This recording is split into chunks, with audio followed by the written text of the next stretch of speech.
Good morning everybody from a chilly northeastern corner of South Africa, the world's most beautiful country, or so voted by many South Africans and possibly a few others around the world.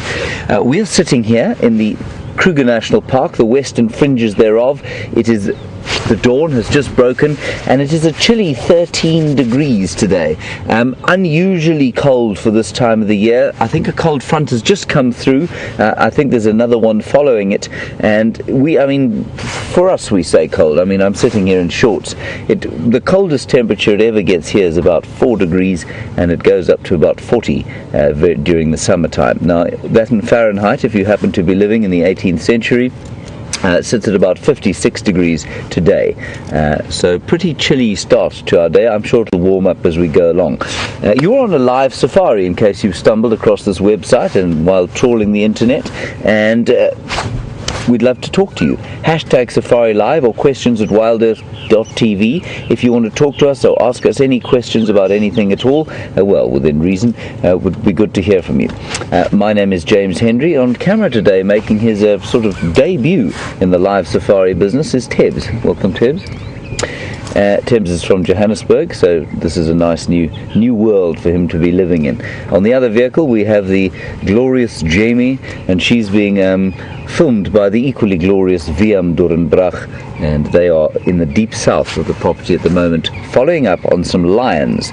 Now the lions were heard by a number of you, Kevin and Chris in particular, at 1:30, 2:30 and around about 4 o'clock this morning, and we think that perhaps those were the Birmingham boys coming in to reclaim their territory here at Djuma. There's been very little male lion activity here at all for the last little while, so that's what's going on here. Just south of us, the tracking team of Scott Dyson and Stefan Winterboer are out there trying to track or follow the tracks of a female leopard that seems to be coming up around here. They have heard the lions again recently while they're on foot, so I think the lions are probably around. We're going to follow up on the leopard, maybe help with the lions. It'll just depend on what we come around. For those of you who are new viewers, you are most welcome indeed, and anything can happen around here. We don't know around the next corner what's going to happen, so it's an exciting world of discovery for us every single morning. Right, on that note, I think we should carry on. You will see me possibly looking a bit stunned every so often like this, and that means that I'm being spoken to in my ear by the final control room, and on her directorial debut today, lots of debuts today, world premiere for Jerry. Jerry, good luck. And she's being ably assisted, of course, by Nicola and Tara. So, that's the team. You are most welcome. You are the most important part of the team, of course. And here we go. So, although it's a bit chilly, it is a crystalline morning. It's very kind of crisp and feels almost wintry. But obviously it isn't winter. We're in summer now. And every so often I will stare over the side of the car, trying desperately to find sign of leopard or lion.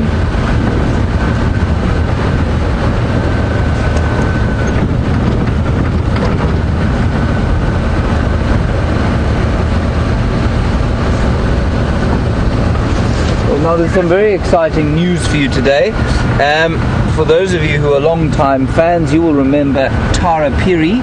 She is going to take the Sunset Drive this afternoon, so throwback Wednesday, I suppose you might call it, and please welcome her with great openness when you see her this afternoon. I've actually not met her yet, so I'm quite excited about that. A long-time Wild Earth supporter and presenter, and she's been doing quite a lot of academic research, I believe, in the US. So it'll be great to have her back.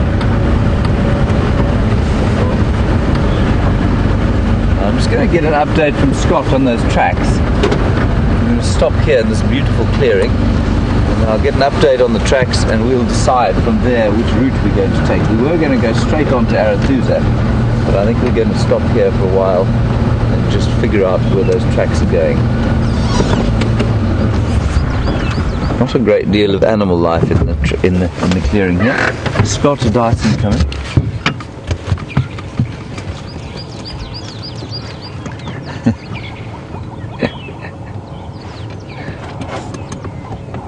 Scott says he's waving at me directly to the east, but I'm staring straight into the sun. Okay, copy that. Do you think doing Zoe's is a good idea? You might even be able to pick him up there.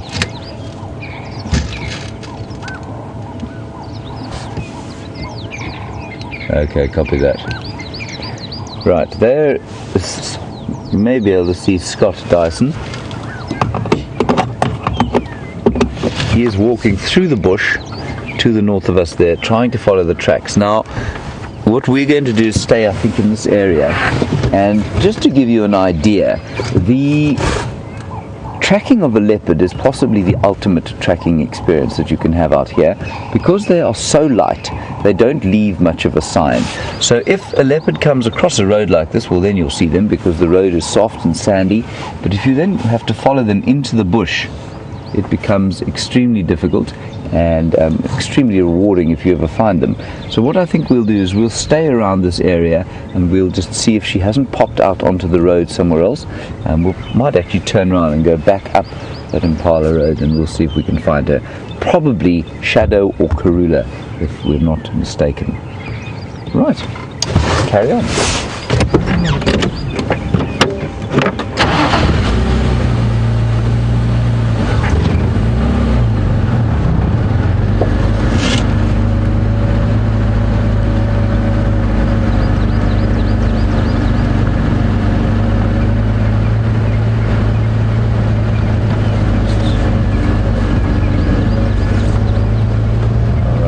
Turn around now.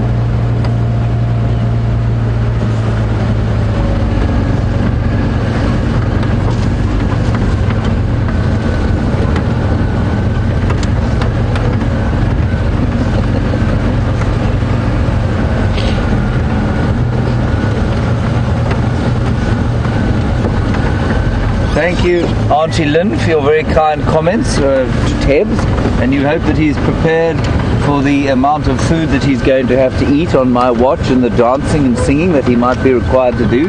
He's looking quite nervous about that sort of thing. But thank you, Auntie Lynn.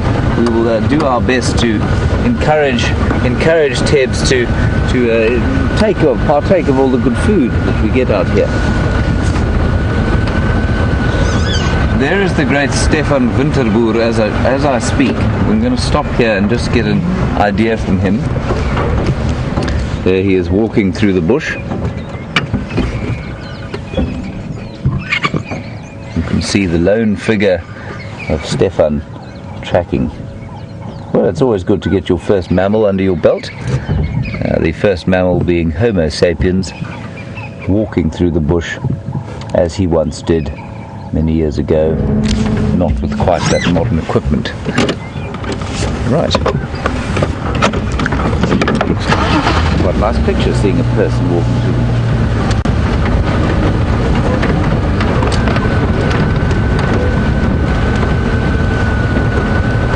We'll have a quick word with him.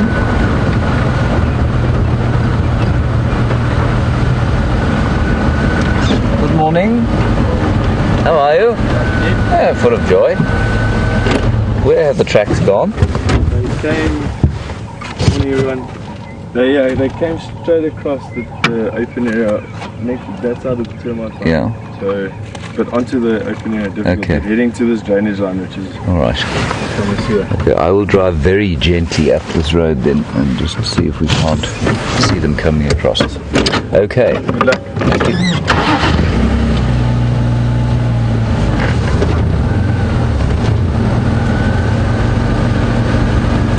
So there you have it from the horse's mouth, as it were.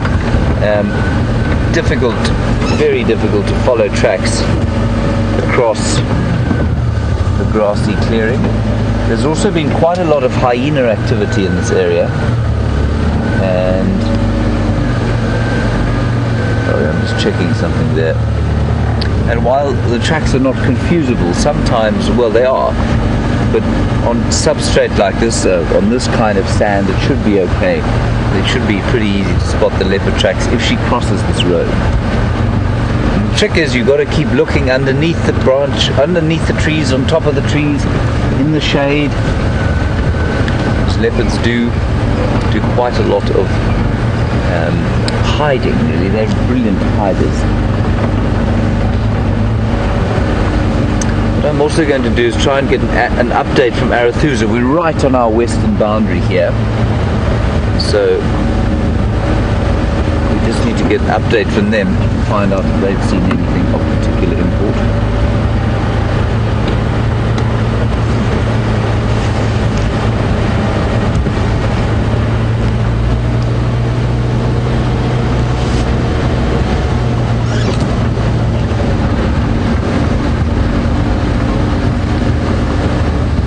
Now, a question that I'm not sure that I can answer from Cucino John about death of buffalo. You say, was there a buffalo kill last night? Cucino John, I don't know. I certainly haven't heard anything about one, but perhaps there was a kill. Cucino John, where did you get your information from? I haven't heard of a buffalo kill so far. It's not impossible though. Those Birmingham boys do like to kill buffalo, and they're highly successful at it.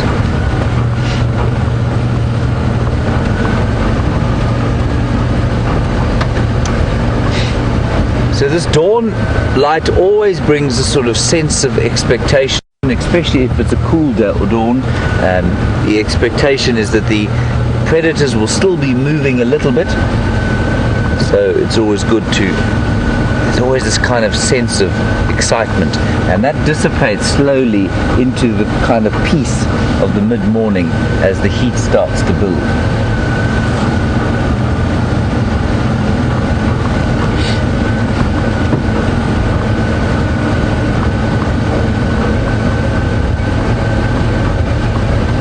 I believe, Cucino John, that you did hear the lions on the dam camera and perhaps wondering about a buffalo kill. I don't think there has been one. You know, those lions have been roaring now most of the morning and heading down in a southerly direction, some of them. Also some calling from the north, which is quite interesting. So I don't think they've killed a buffalo, certainly not around here. We would have found them then. And I don't think they'd be roaring.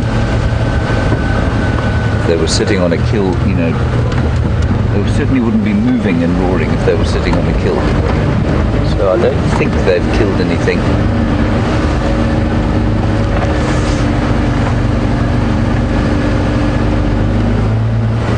Very slow business, this tracking.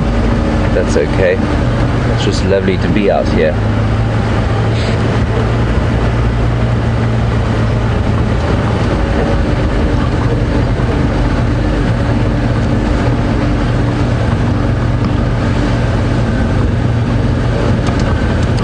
So a very nice animal that we see tracks of, and sometimes we actually see, is a honey badger. Now a honey badger is a sort of, it's called a mustelid. That's the family it belongs to. It's about that long. It's got a black body with this kind of white mantle along the top. And Lisa G in Arizona, you want to know if they ever raid our lodge. No, they don't. They're very shy of human beings, you know. They will raid places if they don't feel like they're going to be threatened by people, they will. But they're pretty shy of people, especially in the wild. And so they don't really come anywhere near the lodge. Where I used to live, we had, at a place called Ngala up in the Timbavati, there were times when honey badgers would come into the camp. But that was very seldom. You know, the camp was very open, so they didn't feel threatened. They could leave any time they wanted. So we didn't see. But here, I've never seen a honey badger anywhere near the camp. But we do see them in the bush. What you got to watch out for in camp is hyena. They will often come into camp. If you leave any of the rubbish out, they'll upturn the dustbin in the night, which is very unpleasant. Come outside and find a whole lot of your lodge detritus spread about the place, and the hyenas make a horrible mess. They don't have any consideration for not littering. Thank you, Lisa, for that.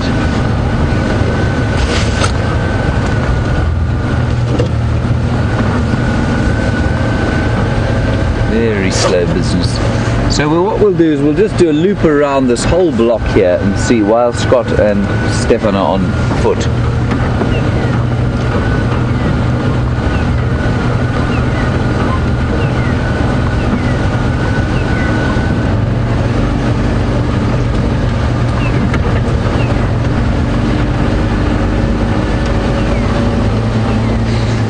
Right, so Diane and Chris, you say that there was a lot of not only lion noise on the dam cam at 2 o'clock this morning, so perhaps they did go after a buffalo.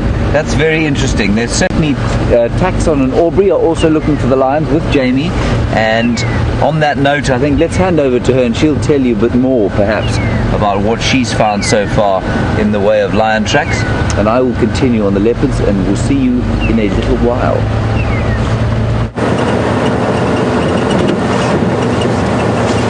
Morning everybody, and whilst James continues his search, I'm trying to follow up on those sounds of the lions that many of you may have heard. Bumpy road. That many of you have heard on the Djuma Dam camera. So a big thank you to Chris and to Kevin and many others who sent through that they heard lions roaring. The difficulty with that is trying to judge direction. Now Scott and Steph are out tracking, and they said that they heard the lions calling somewhere in this direction. So what I'm doing is just checking the southern boundary of Djuma first to see if we can figure out where they've come from. They're definitely on the move. Now, I don't know what's wrong with me this morning. I think I've got some kind of cold-induced deafness because I have not heard them once. I don't know why I'm going crazy. I'm usually quite good at hearing these things. I just haven't heard them. I was sitting at Djuma Waterhole when Scott called to say that he'd heard lions calling. He said he heard them from somewhere in this region. What I'm going to do is just drive to this corner and double check and then loop back around towards Twin Dams. Nothing coming through here. My suspicion, of course, which I'm sure is shared by many of the regular viewers, is that the calling is from the Birmingham Boys, that coalition of 5 young males. And they've been doing a lot of shouting recently to make sure everybody in the area knows that they're around and that they're in control of this particular side of things.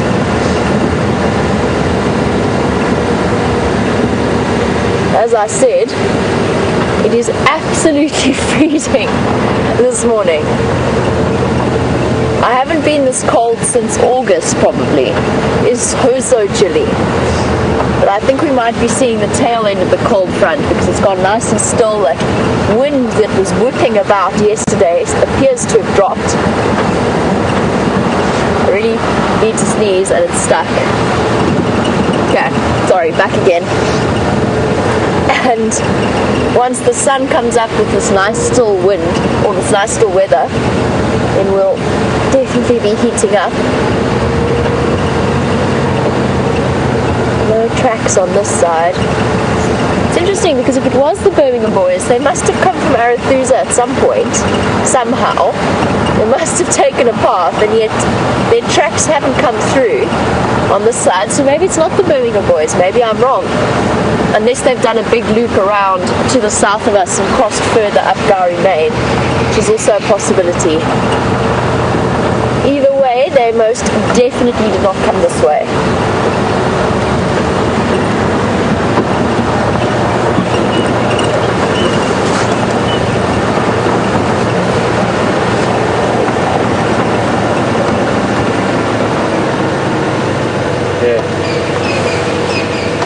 I've got a set of lion tracks coming to the south. But these are not that fresh. They've been driven over a couple of times. They might be from last night. I'm going to try and show them to you.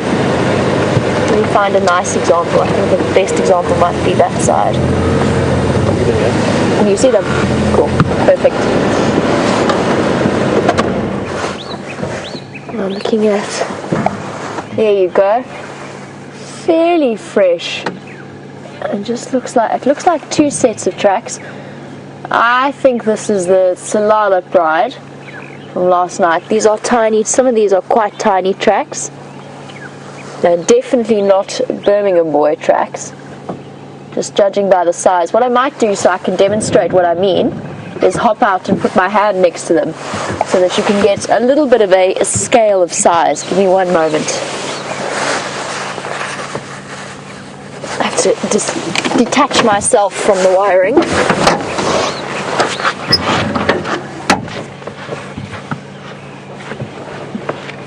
Are we here? This one? Perfect. Thank you, ma'am. So this is a male lion track. I think that it's a young male. And if we look at it compared to my hand, the Birmingham boys, not much bigger, but just that little bit bigger. We'll probably do a circle around like that and just fill it out a little bit more. And there's a couple of sets of them here. There's one here. There's one line walking down here, but you can see all of the tires crisscrossing up and down. This is a main road and it does get quite a bit of traffic, but it is first thing in the morning. There's a set here. It's 1, 2, 3. 1, 2, 3, 4. Actually, it might be. I think it's the Salalas because this looks like a female to me. And they're heading straight south down into Hoffman's. That could well be because the Birmingham boys have been out and about this morning. But we have lions calling somewhere in that direction, and I'm going to head back that way because these tracks are going to go south across our boundary and out of our area. But I still think that there's lions wandering around Djuma that I want to go and find.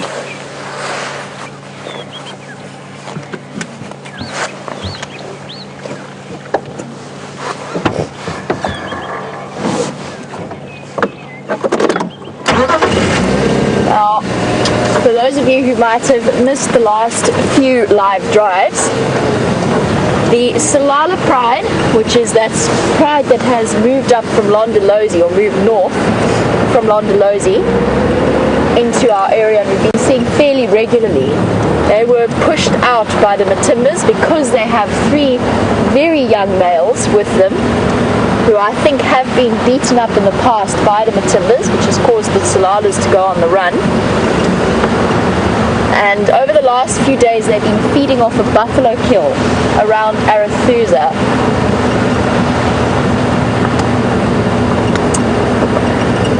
But I know that when Scott had them yesterday they were drinking and then starting to move to the southeast away from Red Dam, and I think that's the tracks that we're seeing going down Triple M boundary. But where are these lions that have been calling from here?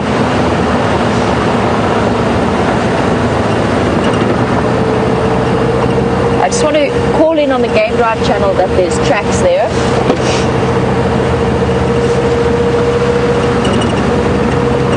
Our stations Konzo, Fringala, corner Gowrie Main, Triple M, mobile south. Looks like someone might have gone off into Hoffman's.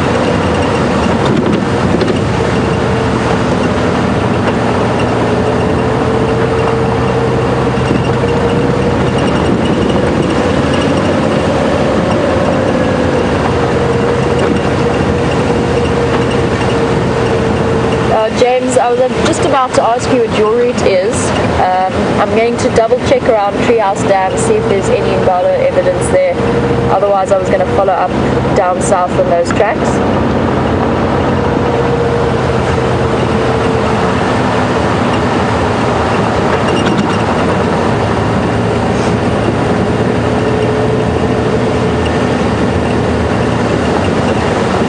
Okay, copy, thanks, perfect. Yeah, I haven't seen any in Konzo coming across anywhere else on Gowrie Main or around Philemon's Cut Line, so it might have been them that was calling. Change of plan, I'm going to follow those tracks. Sorry, we're just discussing the best way of dividing labour. Because essentially...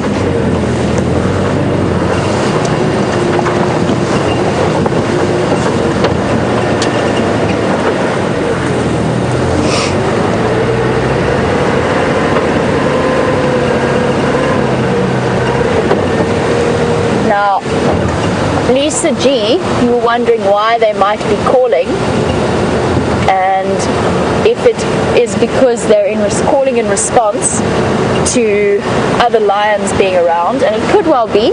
Male lions do call, it's part of their way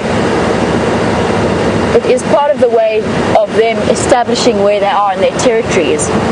And once they are settled,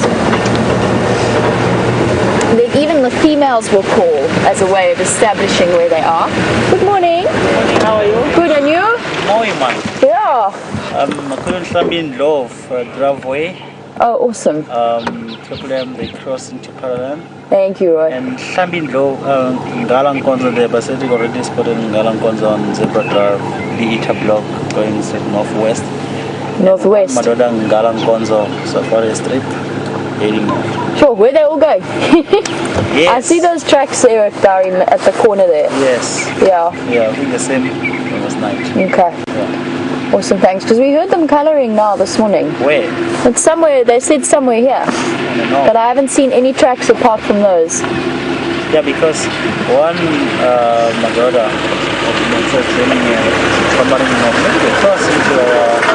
Maybe, it could be. Morning, Sean. Cool. Alright. Check the day. Thanks, yeah. I'm going to go across that road, quickly check, and then we'll see how we go. Cheers, man. Thank you. Bye, guys. Sorry about that, everybody. We just had to have quite a confusing discussion as to where everything's hanging around, because the lions, it appears, are all over the place, and that sort of brings me back to Lisa G's question. The Birmingham boys could be moving around and calling in response to other lions. They might also just be doing it because that is what male lions do. They're feeling territorial, they want to let everybody know. And if they did go quiet, they run a much greater risk of other males thinking that there's a vacuum and coming in and moving into their territory and possibly even getting a sneaky mating opportunity. So they call not only in response, reactively, but they call preemptively as well. And as I said, they also, once situations are a bit more settled, then it's not just the males who call, the females call as well, as a way of letting other prides know that they're around and where they are. And it's a great avoidance strategy so that you don't have encounters like the ones that happened between the Nkuhumas and Salala pride. Now the Salalas are in a state of serious disruption, possibly even more so than the Nkuhumas have been. Now they've been pushed out by the Matildas because they're in that precarious situation of having those 3 young males with them. And I think that it is very stressful for them because they've been pushed out in this direction, but of course, sitting waiting are 5 young Birmingham boys who it appears as though they're sort of occasionally moving about on their own now. So not only do they have to contend with 5 boys moving around, but the possibility, just to check along here, let's go Safari Driveway I think, the possibility of meeting 4 young males and then 1 big male. It's a very tricky situation for them. And they've just got to make sure that they stay on their toes and not get caught out.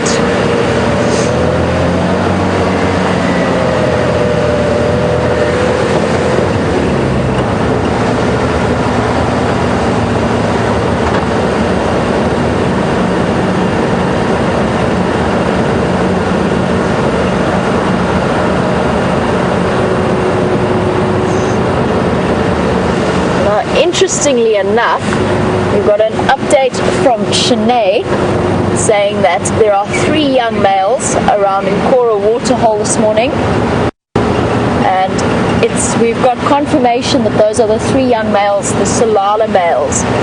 Now we can't be certain what happened last night, but we can guess that the presence of the Birmingham boys roaring throughout the night must have been a very intimidating aspect for those poor young lions, and I imagine that they turned tail and fled as far away as possible, or at least far enough that they started to feel safe again. I said that I think that these are their tracks that we're following. So at least that gives us a little bit of an answer, because there are definitely some very small footprints walking down, not very small, but female-sized footprints, walking south down this road. And what they must have done is gone, heard the Birmingham boys, and then cut east, away from the threat. They've paced a bit. There's tracks coming up, there's tracks coming down. And that's probably a nervous response. This is supposition, it's building a story up, but it's one that's based on fact and based on what the tracks are telling us. Because a big male has definitely walked down this road now, and that's probably one of the Birmingham boys. Now the trick is just to find them and figure out where they've gone in that direction. Now, we were chatting to Roy earlier that you will have seen. He's the guide from Arathusa. Gone off in here. And Roy was telling me that there was... Now, I'm going to continue my tracking experience on this side onto Arathusa, but my signal is being a bit shaky, so let's head across to James with his zebra, and I'll be back with you, fingers crossed, with the lions. See you a little bit later.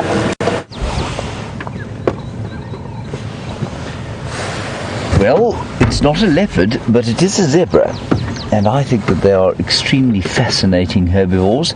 Just before we get into some of the biology of them, the leopard is still in that block, we think, where we were looking. I've come quickly to the south because Jamie has been hearing lions all over the place. So I'm just going to give her a quick hand, not because she necessarily needs my help, but because she can't cover the entire area that she'd perhaps like to on her own. So we've come down to give her a bit of help, but in the meantime, let's enjoy a shot of these beautiful zebra, a very small group of them. And quite interestingly, I'm just going to sneak a little bit forward because there is also a wildebeest here, and I think, as many of you will know, the relationship between the wildebeest is just over here. The relationship between wildebeest and zebra is an interesting one because they spend such a huge amount of time with each other in East Africa, those huge herds that move together. And I think in this particular case here, they are spending quite a lot of time with each other for security reasons. So that's a lone bull wildebeest. He is totally alone in the world. He has nothing in the way of protection from a herd. And so he will spend time probably with impala and with zebra in order to have more eyes and ears looking around for potential predators. And they'll tolerate each other's presence quite happily. In East Africa, where they move in those big numbers, you'll find that they eat different lengths of grass. So the zebra go in and they eat slightly longer grass, and the wildebeest will then eat the slightly shorter stuff, and that kind of helps in those huge grassland areas. Just a lovely listening morning today. Lots of red-eyed doves calling, not red-eyed doves, ring-necked doves. Some Coqui francolins going tit, tit, tit, tit, tit, tit. Red-crested korhans.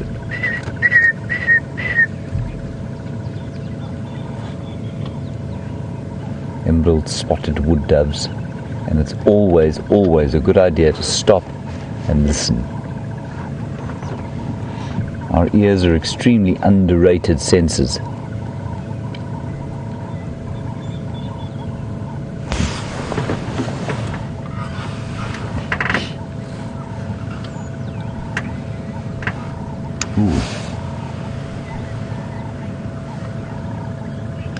And thank you, Georgianne in Illinois. Apparently you have seen a honey badger raiding a camp and you've got photographs of it, and that's brilliant. Thank you very much for that update. I have found one of my most favorite beautiful things here. I'm going to see if Tibbs can bring his camera to bear on it. Tibbs, can you see this thing here?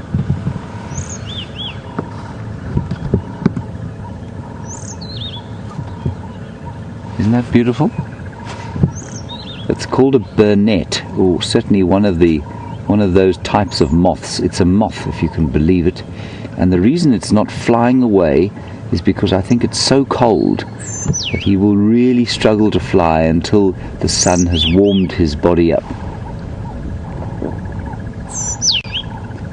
Isn't that pretty?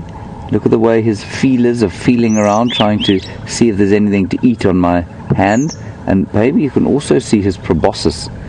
You can see that long bit coming out of the front of his head there. And that will be used to probe flowers, often on a zebra wood tree, for any kind of nectar that there might be. But look at that unbelievable iridescent green-blue color. Isn't that stunning?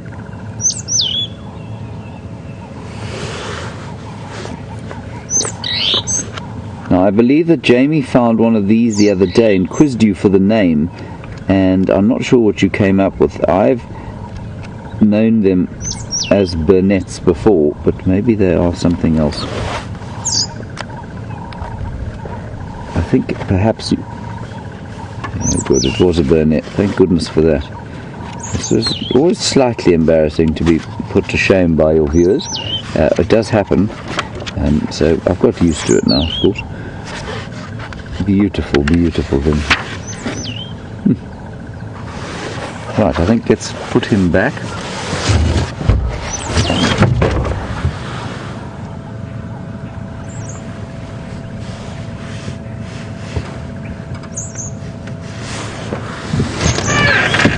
Right, now we'll continue driving for a little while. I'm going to keep my little burnet friend. He can sit on my wrist there, because he's a bit cold. He can't fly off yet. And Chris Rogue, you have been watching for a long time, and you've obviously seen a wildebeest birth. I believe we have seen that live on Wild Earth. And of course the birthing season for wildebeest and for impala is just around the corner. And you were saying you hope that we see something like that again. I do too. I've never actually seen the birth of an antelope before. Put that there. Now you sit over there, fellow. There you are. Such a special thing. Right, let's go just quickly. We're going to go and check on Treehouse Dam.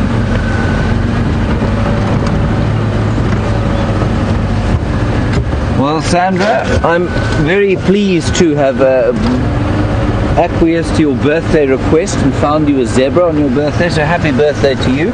And I'm glad that we managed to deliver on your birthday wish of a zebra. I'm hopefully going to be able to deliver on my just general morning wish of a leopard a little bit later, or a lion. They're happy with a lion.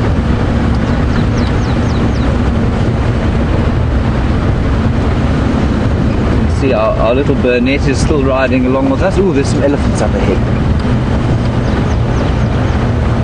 Not some elephants, certainly at least one enormous elephant. A huge bull. Shaking his head at something.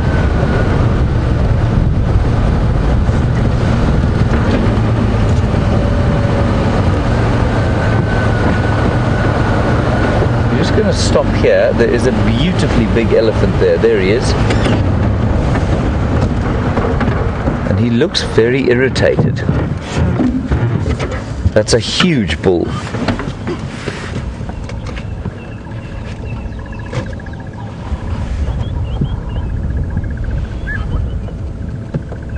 Isn't he lovely?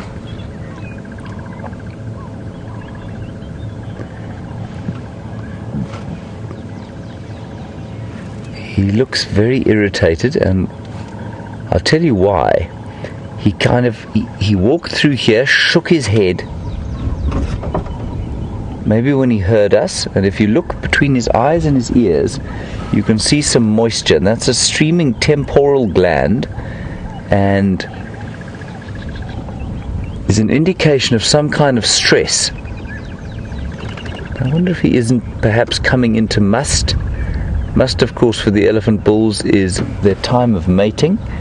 His testosterone levels will go through the roof, but he will also produce an enormous amount of liquid that smells Well, it's just a very elephantine smell, and it comes out of his penis, of course, called, yes, he is. Tebs, if you can get in on his back legs there, you can see that his back legs are very wet. So I think he's in must. He's dripping that green, it's called green penis syndrome, and he drips this sort of fairly evil smelling stuff. Liters and liters of it. So that's why he'll be streaming. He's probably just a little bit irritated. Now it's very thick in there, so I'm going to go around the corner here and let's have a look at him there.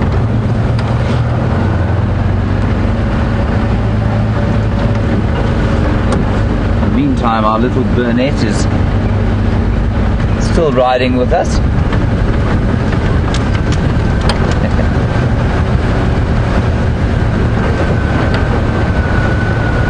Thank you to Judy and Maggie. A fire grid Burnett, you say that it is. Thank you very much for that.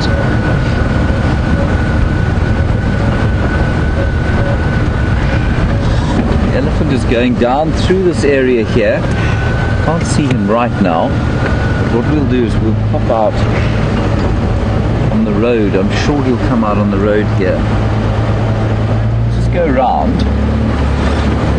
See if he doesn't pop out there. He looks particularly irritated with that.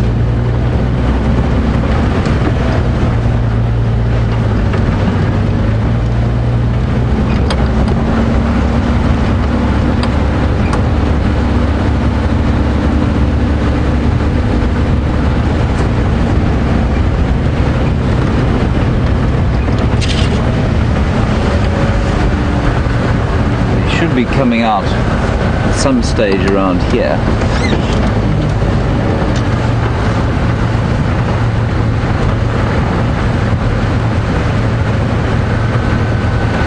See if we can smell him as well. The smell of that stuff that they produce is so distinctive. It's not that foul smelling, but it is very just pungent.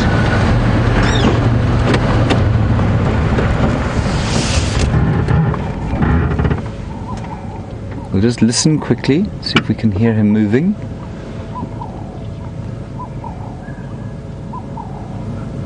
All I can hear is deathly silence now. Now there's a whole lot more. There's a herd behind us. I'm going to turn the car around. I think maybe he's been following the herd. There's a herd coming out onto the road behind us.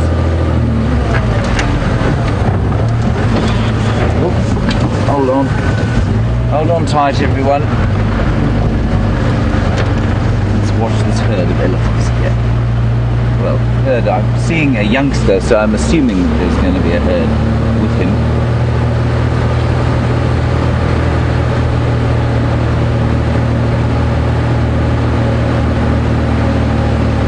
There are a whole lot coming across the road now.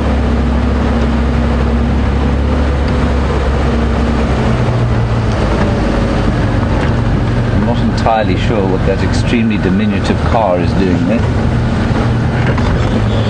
There we go. Have a look at them now. They're unfortunately crossing into the south of our reserve, so we won't be able to follow them, but we'll hopefully get a good view of them just in the south there.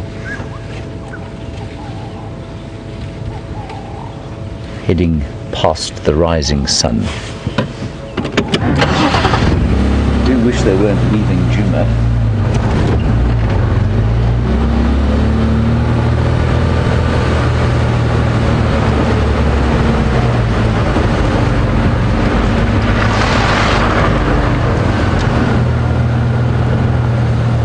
So they're all in here now. They've crossed the road. It was almost like they've crossed the road and now they can settle down and have a bit of a feed.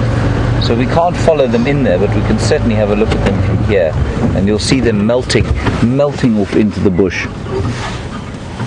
It is amazing to me, continues to be amazing, how elephants are able to be so completely silent and just disappear.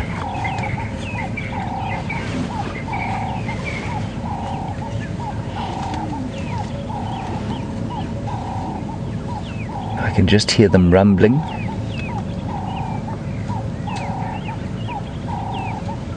Wonderful rumbling sound that they make when they communicate.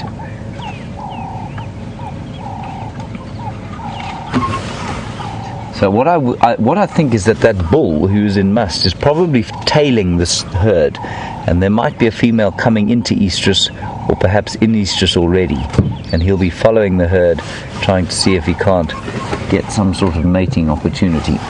And you've been watching, I know, obviously for the last little while, we've been watching the leopards mating, and how the female leopard is completely she induces the mating.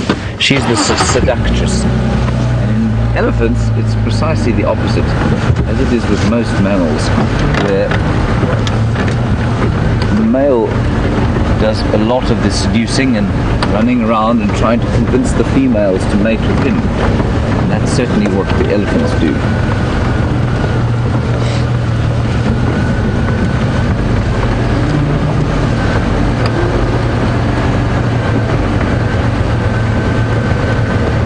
Alright, let's go across to Jamie. She's in Arathusa, and we'll just get an update on her lions.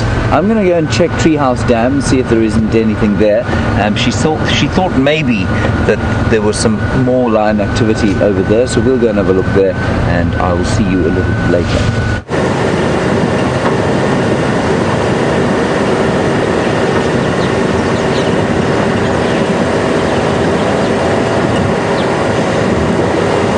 Made our way across to Arathusa Dam.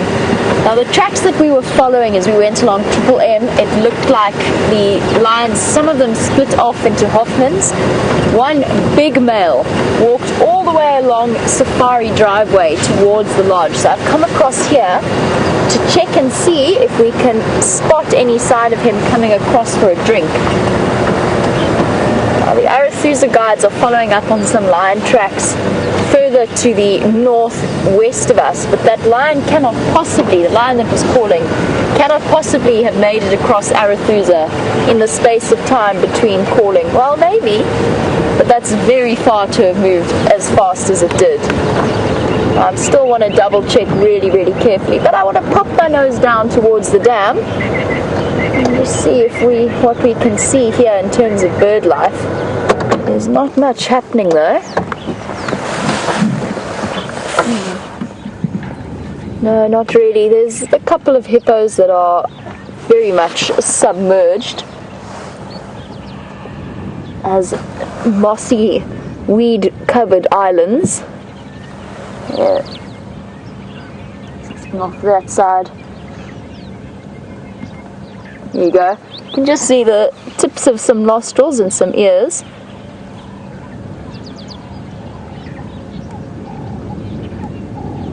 Otherwise, very, very quiet here at the dam. I'm trying to decide which direction to go in now, because a lot of the lion tracks have been driven over. The Safari driveway is very much a main road in this area, so there's lots and lots of traffic, but I think he's come down in this direction. Let's go check and see if we can find him around the back of the dam. Keep your eyes peeled. It's interesting that the Birmingham boys have got to the point, and I think it is the Birmingham boys. I mean, there's of course the possibility that I'm wrong, but I don't think so. And it's interesting that they do seem to be splitting ever so slightly, and that doesn't mean they're splitting permanently. It just means that they feel comfortable enough in their reign over this particular area to go off into different areas. I think the older one, the eldest, Blondie, with the most mane attached to his head, he seems to be the one apparently who's moving quite a bit on his own. It'll be interesting to see once they do settle, and that's only going to happen in the next few months. But it will be interesting to see how they do settle down, and if they stay split or if they spend most of their time together. It is something that we suggested was going to happen.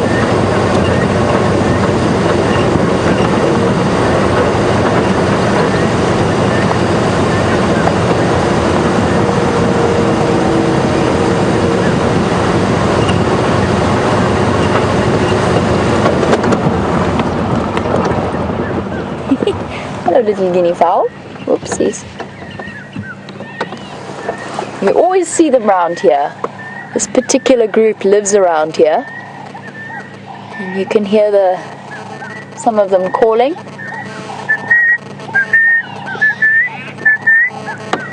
That's a very comfortable guinea fowl call. It's not an alarm call or anything like that. It's just their standard morning announcement as to where they might be. I wish they'd tell us where the lions were though. I know where the guinea fowl are. I want to know where the lions are. Now in the past, whilst the Birmingham boys were pushing boundaries a little bit, they did head down across towards Londolozi where the Matimba males are. And Lisa G, you said that you found it interesting that the Matimbas chased the Birmingham boys out of that particular area. And it is interesting. I think it's a combination of lots of factors. It was kind of the Matimba's last stand. But not only that, they've also established themselves a territory already. And maybe pushing for further boundaries at this stage isn't worth fighting for them, because male lion fights, as many of you will know, come with considerable risks. Where to check now? I think this way. Let's just check around this drainage line in case the lion came off here. And territorial battles. Let's try that again. Territorial battles very often come with a very serious threat of death, and if not death, serious injury. It's something that I think maybe the Birmingham boys were trying to avoid. Oh, look at that beautiful starling in the sun. Look how he's shining. Cape glossy starling. Or possibly a blue-eared starling with that little curve. There's very little difference between the Cape glossy starling and the blue-eared starling. They're pretty similar size. They also have that yellow eye. You just get that ever so slight impression of a blue patch towards the back of around where the ear hole is. And I think in that case that was a blue-eared starling, but you must have seen the way it was shining like that in the morning sun. And of course our regular viewers will know, but for any new viewers, that's not any kind of blue pigment. They're actually blackbirds, and the way that the keratin and melanin pigments, the keratin is laid out in a way that it crisscrosses on each feather, and it creates that incredible iridescent shine by just the reflection and refraction of light. My word! Speech is not coming easily to me this morning. Reflection and refraction. There we go. Got there eventually.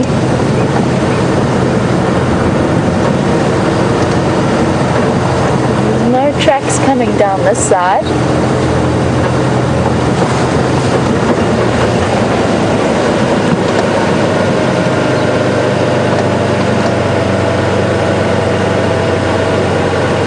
I was wrong, there are tracks coming this side, moving north. So he did come this direction. Let's head back that way. He has come down here, quite possibly to go and have a drink. The difficulty here is aging these tracks. They don't look... There we go, he's gone in there. He did go towards the dam.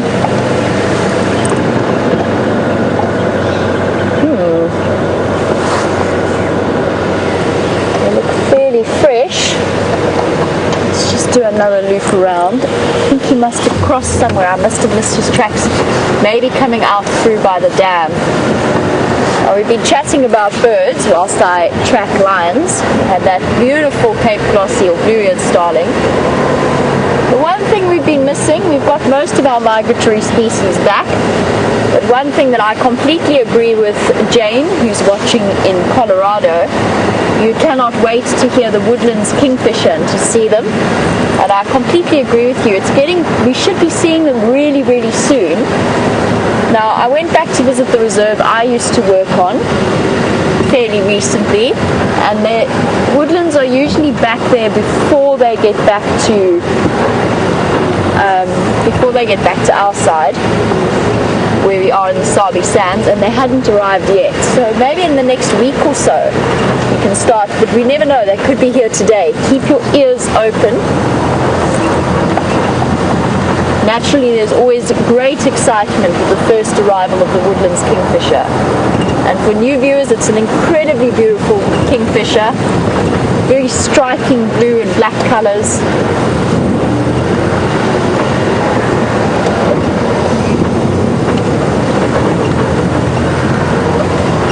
And with a very distinctive trilling call.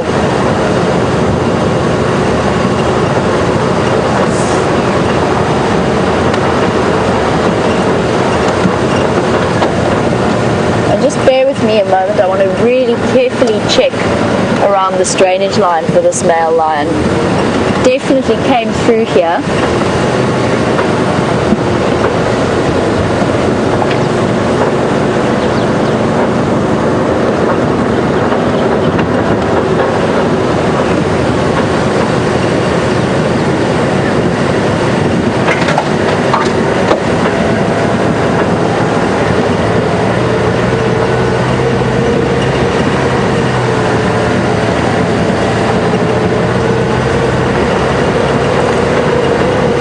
One more look. I'm not sure. Maybe you guys can give me a bit of an update. Have you seen a lion at all on the Arathusa Dam camera last night or early this morning? Because he should have popped out somewhere to the right of the camera. So it's the eastern side of the dam, southeastern side of the dam. And at the moment, the only thing I can see off in the corner is not a lion. It is an Inyala.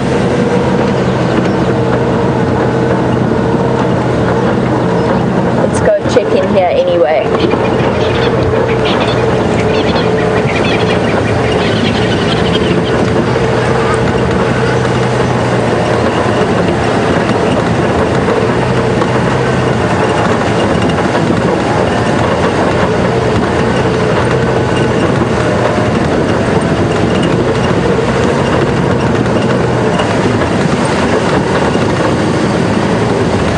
Lots and lots of lion tracks around here.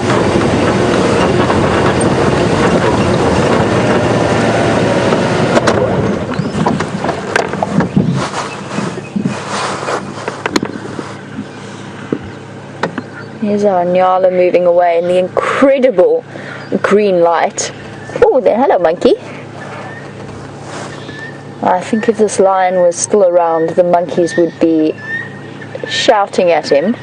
So perhaps he is on his way to move further north to meet with his brothers.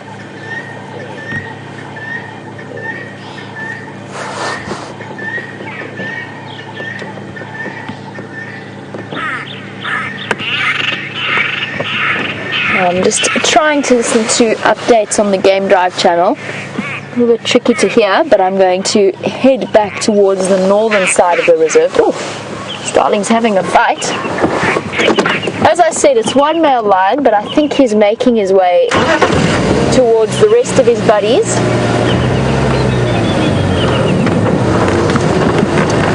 And Mary Ann, you were wondering if the Birminghams do split.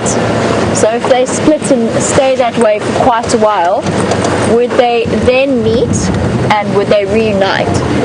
And it depends on the context of the split. I would say yes. What might happen, because the Birmingham boys are a big coalition, and by big I mean in terms of numbers, they might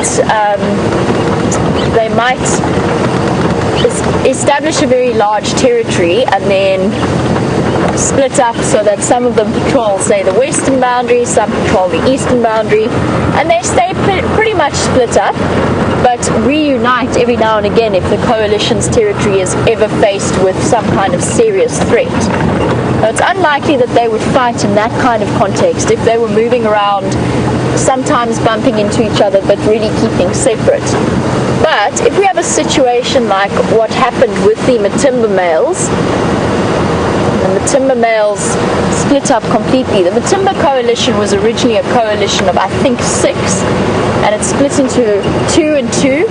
2 stayed north, 2 came down south, and those are the Matimbas that we know fairly well. And then 1 went into the Kruger. And at that point, they were separated for so long, for many years. They didn't reunite in that time. And they patrolled completely distinct territories that were separated by another coalition of males. And I know there were lots of questions asked about whether the Matimbas would ever reunite again, particularly when faced with the threat of the Birmingham Boys. And the general consensus was that no, they wouldn't. It's highly unlikely. They probably would have fought each other in that particular circumstance. When separated by another coalition in completely distinctive, not adjacent territories, so not part of one big territory, and separated for years and mating with completely different female prides.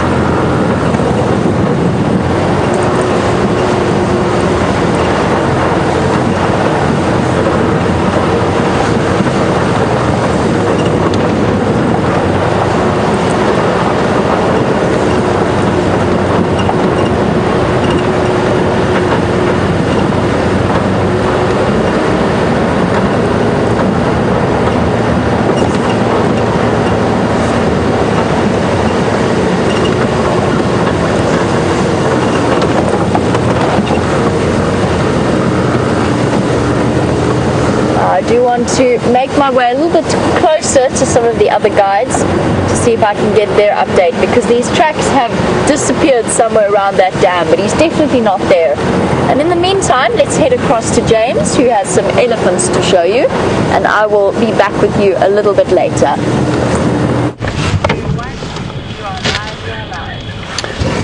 Well, pretty much as when I last saw you and then came back to you, not quite what we were looking for, but wonderful to have more elephants here on Djuma, so they don't seem to be about to cross a border, which is excellent news. A herd moving through some pretty thick bush here, but what we'll do is just wait to assess where they all are, and then we'll drive slowly in and see if we can't get a better look. It's a totally different herd. We haven't come too far from where we were before. And that we didn't see that bull again, that must bull.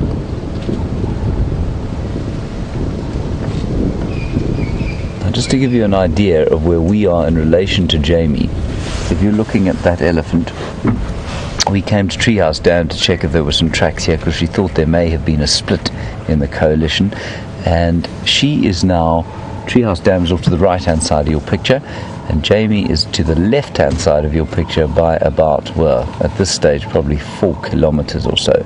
So those lions have moved a huge distance in a pretty short period. Okay, let's move slowly closer to them here. Like that, I say, they are in thick bush, so we don't want to make too much noise around them. They're not, they don't like a great deal of thrashing about in the bush.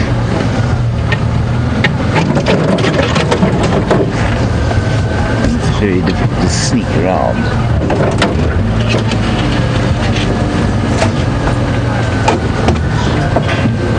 Now, we've had a long well, we didn't have a long discussion, we had a short discussion about the fact that the wildebeest and impala birthing seasons are coming up. And Jennifer, you want to know if I've ever seen an elephant being born. Jennifer, I haven't. I know people who have, of course. And I've seen very newborn elephants, but unfortunately I've never actually seen one being born. And I think it must be one of the most amazing things in the world to see, because the elephants apparently go into a state of, not just the mother, but the whole herd starts to celebrate, and they make a huge noise. Just very relaxed with us for now, which is excellent. And the whole herd, Jennifer, goes into a state of huge excitement, and they make a noise around the female that's giving birth, and they all look after the little baby when it's born. And it's a really kind of celebratory affair in the herd, which I think is so exciting. It doesn't happen in any other animal that I know of, except the human being. And as I said, well, I kind of bang on about it quite a lot, I think, but the more I study elephants out here, the more I watch them, the more similarities I find with human behavior. And certainly human beings who love animals try to find connections with them through the emotions that they through the emotions that we either think we can see or we know we can see. And with elephants, that just seems to be so much easier than with many other animals.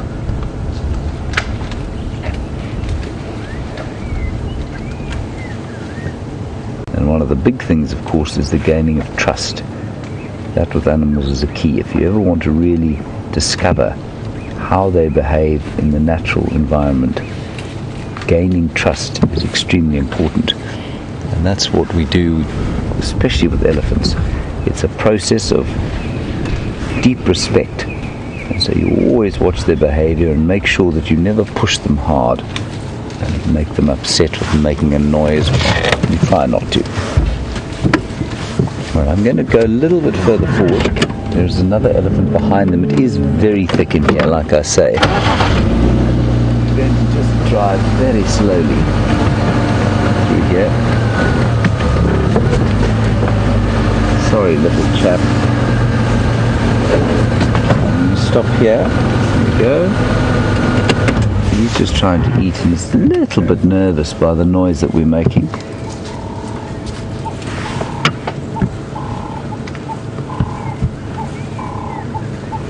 There he is, you can see him through there. Not the best picture, of course. I haven't parked in the best area.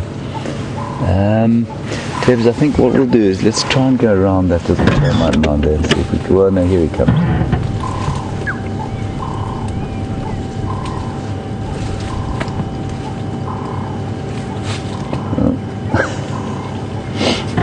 Let's do that. We'll go a little bit round here, see if we can't get a better view.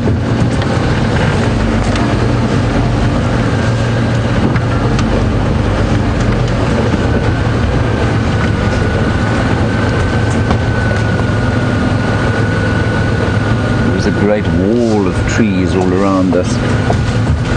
Now, as you can see, getting through here is not going to be possible. Let's sneak a little bit forward. Tibbs, have you got a picture of that one there, or have you just got bush?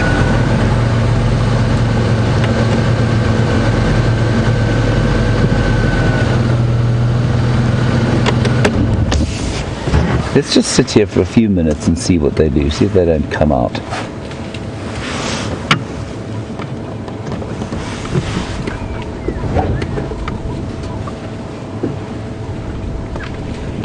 There we go. James there. When do you think the real rain will be coming? If it is the rainy season, but it's James there. Sorry everybody, you can probably hear the final control talking, and that's because I have another radio that I left on. Okay, so James Bear, you've heard your own question being asked to yourself. That's my fault, sorry about that. James, you want to know when I think that the main rains are going to come. Pretty standard weather we've had this year so far.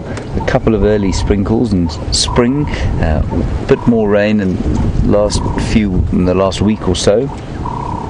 The main rain, James, normally doesn't start until the second half of November, and we often think as soon as the trees start flushing, we tend to think of the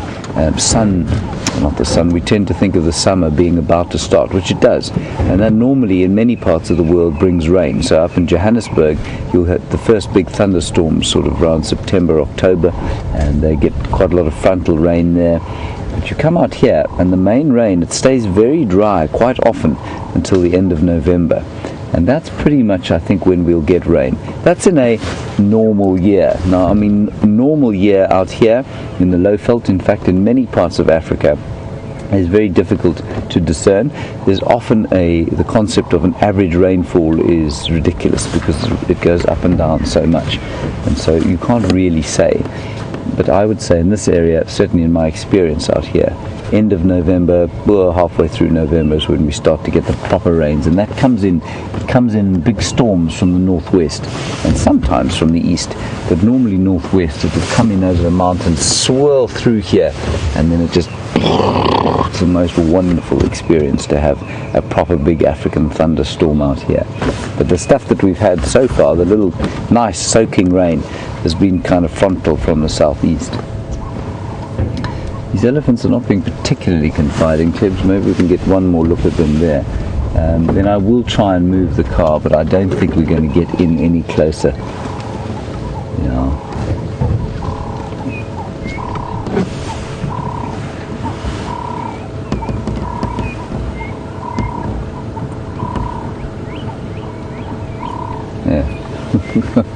Nothing but bush in your way there. We'll move that bush. There you can see the elephants. And thank you, Jeffrey, in Austin, Texas. Apparently I don't need to do a rain dance to inspire rain. Apparently we just need to drive around playing Toto's song Africa. I don't think we're going to take that advice, Jeffrey, but thank you. If we get really desperate by the end of November, perhaps we can rig up some speakers and drive around playing the song. I didn't know it was a favourite of the rain gods out here, but perhaps it is.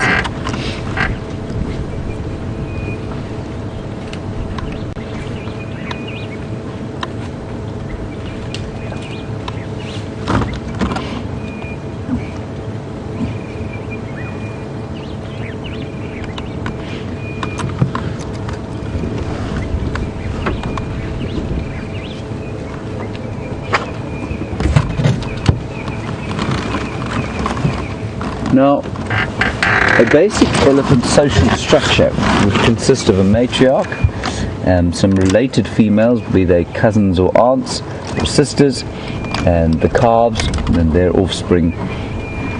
And generally the big bulls are not in the herds. In fact, they're always not, unless they're trying to mate, like that other one we saw earlier this morning.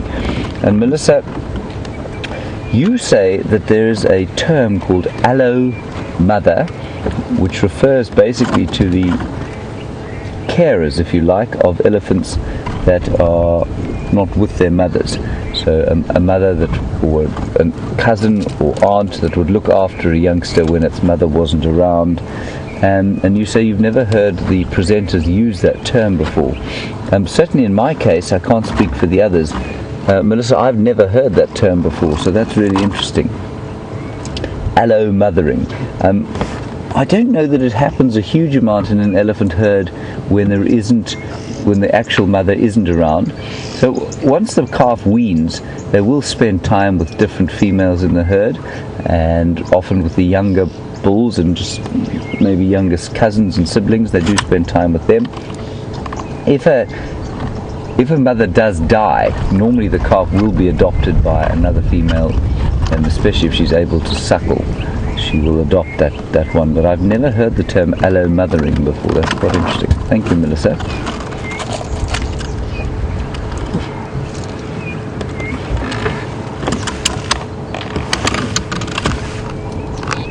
And Barbara in Texas, good morning to you. I didn't move a gardenia bush. That bush there that you can see is a red bush willow, a Combretum apiculatum. There's no gardenia in here that I can see. There will be some probably closer to the drainage line or the stream that runs down the middle of the slope. Right, these elephants are being particularly irritating because they won't come out of the thick bush, and I can't get in there any closer. So we'll reverse back. I think we can still get a view of the youngster that we saw initially, and we'll go and have a look there quickly, and then we'll pull out and see what else we can find.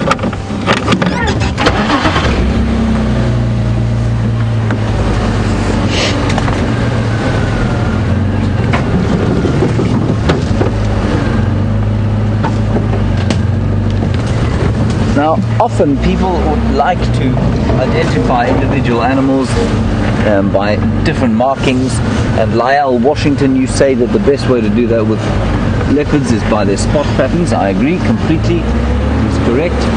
They all obviously have totally unique spot patterns. And how do we tell different elephants, you say? Well, Lyle, I think, let's say, it's a nice tire bursting piece of wood. Right, the elephants are disappearing off here, so I don't think we're going to be able to follow them, I'm afraid. It gets so thick in there. So we'll go around and see if we can't find some others. There were lots of tracks around. But Lyle, you want to know how you find the different, who the different elephants are, how you identify different ones? Lyle, the way you do it is pretty intuitive, really. It's by their different features. They may have a broken tusk, they may have a cracked tusk. Their tusks are all different lengths, so that's often a very good way of doing it. Of course, elephants grow continuously throughout their lives, and so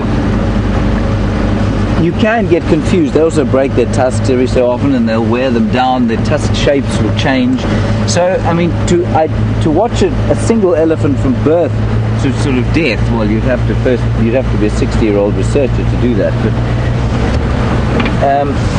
it's not easy. They get little nooks in their ears, but of course those can also change. So it's a lot more difficult following an individual elephant than it is to say a leopard. But it would be the tusks, it would be the sort of tears in the ears, maybe the odd marking on the trunk, that sort of thing. But not easy. Right, very thick bush in there. Let us continue around the corner and see what else we can see.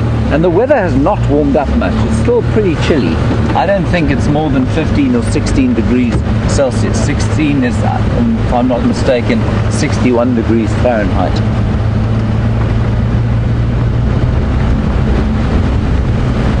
So for this time of the year, pretty chillsome, and there's a breeze blowing, a wind coming in from the southeast. And I know that they've had snow, if you can believe it, in November. Snow in November in this country is particularly ridiculous. On the Drakensberg Mountains of Natal and I think the Free State. So that was in the last few days. That's completely ridiculous. And we had a question about climate change the other day, and is it happening? And I said, well, I wouldn't like to say that because, you know, I think that sometimes it's so subtle. But certainly there's some very odd weather things going on.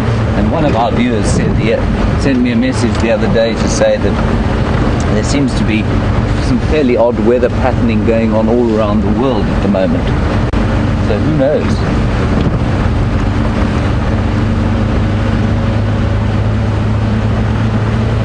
Could well be something climate changey about the whole thing. Certainly to be sitting in a jersey on the 3rd of November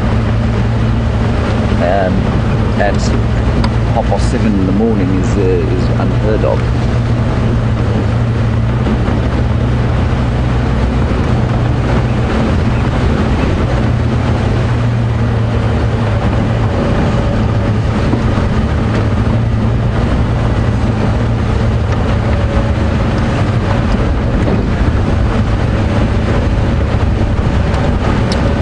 Now, you will have noticed, of course, that most of the water holes are dry. Even Buffelshoek Dam, which is our last remaining sort of large water hole, is drying up.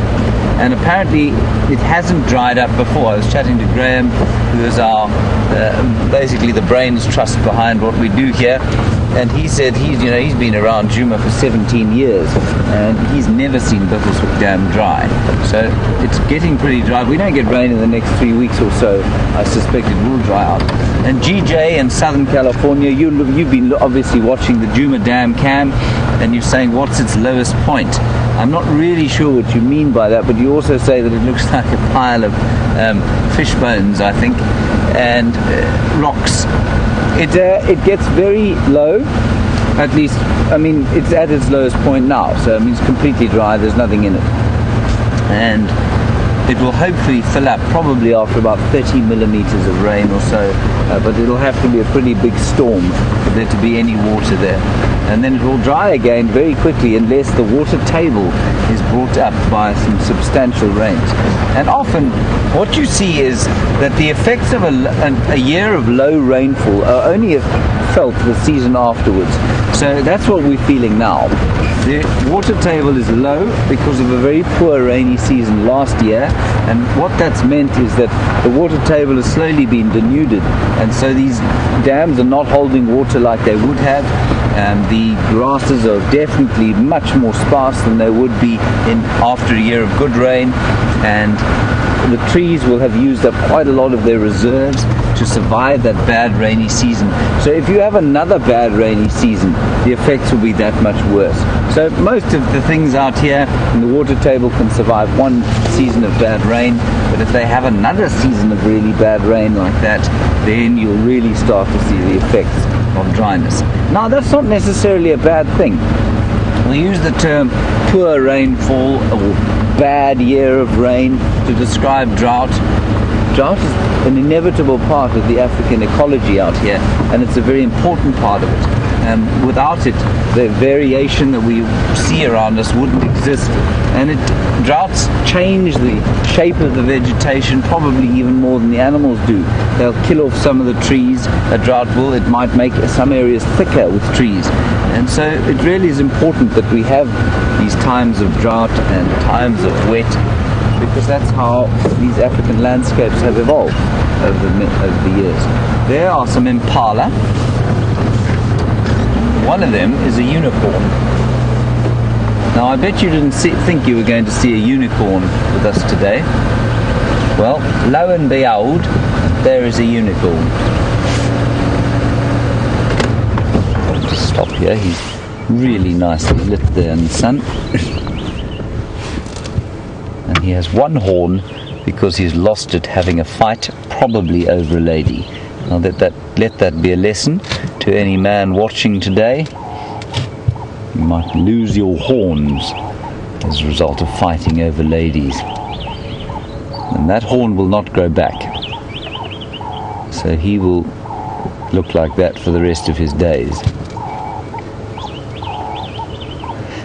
He's having a bit of a scratch, and impala do rub their horns against trees to show a bit of territoriality, but this time of the year that's not really the case. I think he's probably just having a scratch.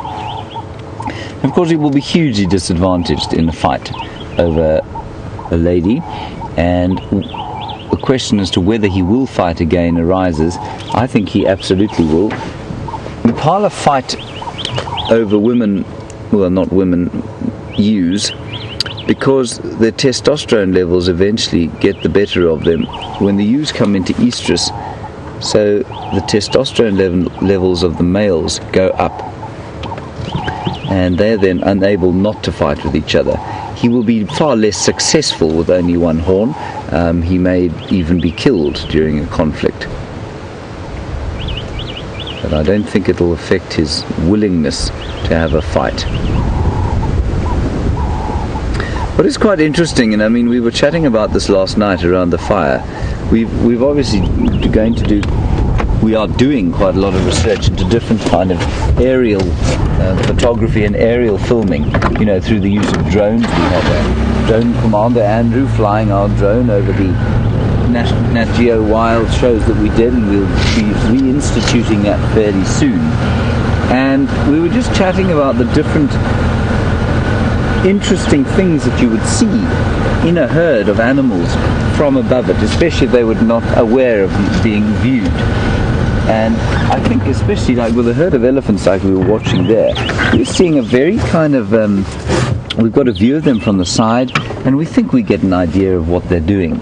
But I think if you were to watch them from above, then it would make a huge difference. Now that single-horned impala, just to try and link the two stories together, I think you will find maybe it will fight less.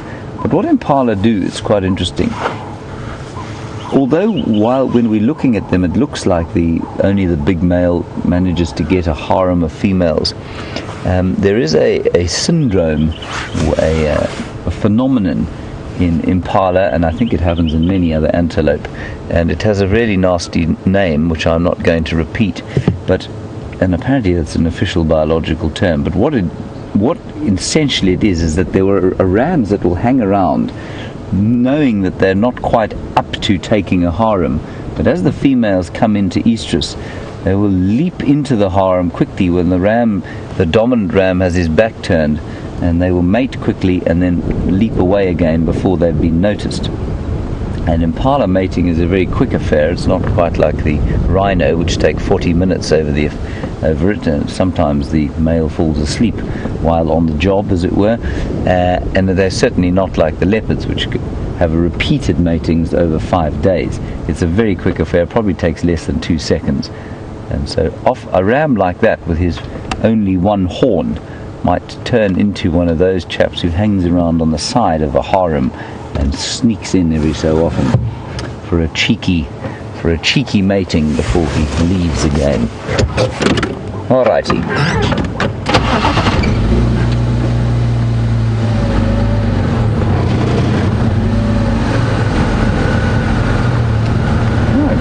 Carry on going now. We're going to get back towards where those leopard tracks were. There are no lion tracks around here. I think Jamie is on all the lion tracks that there are. She's certainly been the cat lady of Djuma for the last little while, and I mean that. I don't mean that in a derogatory sense at all. Anna Marie, you make the comment that it must be astonishing to watch an elephant mating. It is astonishing to watch. I've seen it once, and it is amazing. And the most amazing thing about it especially is, the cows can start to breed from about 9 years, and they're not big at 9 years old. And a big bull is probably 4 times the size of a 9-year-old female, at least. And to watch the process that they have to undergo in order to mate, it's quite something. A bigger cow, obviously not so much, but you really do notice the difference in size. And a big bull is bigger than a big cow by about a third. So he's 33% larger than she is. It's an amazing kind of mechanism and how it works. She has to be receptive. She can easily get away from him if she wants to, because she's almost got to reverse into him for the mating to be possible. All of their equipment is so far underneath the belly that for her to receive the male, she's really got to be she's got to be terribly receptive, and she's got to be willing. If she's not willing, she can just walk forward and he will be completely unable to mate with her. That also tends to be a very celebratory affair.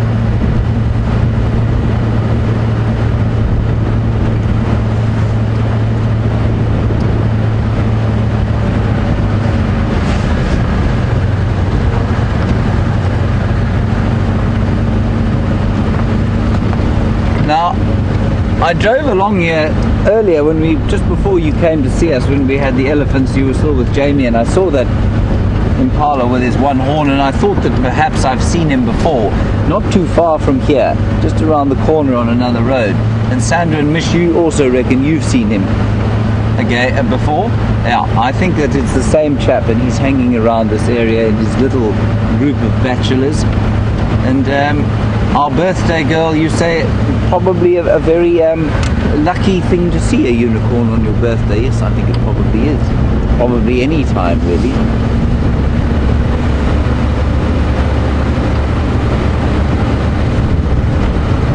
I'll just give you a quick look over the mountains when we get down here.